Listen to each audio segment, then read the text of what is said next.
ഞാൻ ഈ പറയുന്ന സമയങ്ങളിൽ പോയാൽ നിങ്ങൾക്ക് ഇഷ്ടം പോലെ ഡോൾഫിൻസിനെ കാണാം. ഇത് നമ്മുടെ എക്സ്പീരിയൻസ് എന്ന് പറയുന്നതാണ്. കുറേ ഡോൾഫിൻസ് ഉണ്ട്. അപ്പോൾ better to watch in wide screen. അപ്പോൾ നമ്മളെ പേജ് ഒന്ന് ഫോളോ ചെയ്തിട്ട് ഡോൾഫിൻസിനെ കാണാം. നിങ്ങൾ ഡോൾഫിൻസിനെ കാണാൻ വേണ്ടി പോയിട്ടുണ്ടോ? ലക്ഷദ്വീപിൽ വരുമ്പോൾ അതിന് വേണ്ടി ബോട്ടിൽ പോകുന്ന ഒരു സമയമുണ്ട്. പലതവണ ഞാനും പോയിട്ടുണ്ട്. ഡോൾഫിൻസിനെ കാണാൻ പറ്റാതെ നിരാശരായിട്ട് മടങ്ങി വന്നിട്ടുമുണ്ട്. പക്ഷെ ചില സമയങ്ങളിൽ നമ്മൾ പോയപ്പോഴെല്ലാം നല്ല രീതിയിൽ ഡോൾഫിൻസിനെ കാണാൻ പറ്റിയിട്ടുണ്ട്. ഇതിൽ നിന്ന് മനസ്സിലാക്കിയ കുറച്ച് കാര്യങ്ങളുണ്ട്. വെതർ, ടെമ്പറേച്ചർ, സീ കണ്ടീഷൻസ് എന്നുള്ളതിനൊക്കെ അനുസരിച്ചിരിക്കും നമ്മളെ ഡോൾഫിൻസിനെ കാണാനുള്ള ചാൻസ്. കടലിൻ്റെ വെള്ളം ചൂടില്ലാത്ത സമയങ്ങളിൽ, അതുപോലെ കടൽ വളരെ കാമായിട്ടുള്ള സിറ്റുവേഷൻസിലൊക്കെയാണ് ഡോൾഫിൻസ് ഫീഡ് ചെയ്യാൻ വേണ്ടിയിട്ട് വെള്ളത്തിൻ്റെ സർഫസിൽ വരുന്നത്.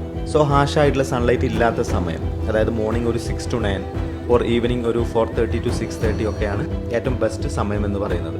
അതുപോലെ മഴയൊക്കെ വരുന്നതിൻ്റെ തൊട്ട് മുൻപുള്ള സമയങ്ങൾ.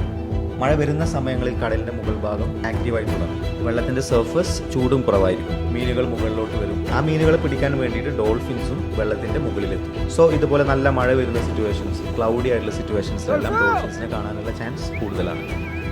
അപ്പോൾ ഡോൾഫിൻസിനെ കാണാൻ വേണ്ടിയിട്ട് നമ്മൾ മാക്സിമം മോർണിംഗ് അല്ലെങ്കിൽ ഈവനിങ് ചൂടില്ലാത്ത സമയം നോക്കിയിട്ട് ഇറങ്ങുന്നതാണ് ഏറ്റവും ബെസ്റ്റ്. നിങ്ങളുടെ അഭിപ്രായം കമൻസിൽ അറിയിക്കുക. നമ്മുടെ പേജ് ഒന്ന് ഫോളോ ചെയ്യുക. It's means nice to meet U.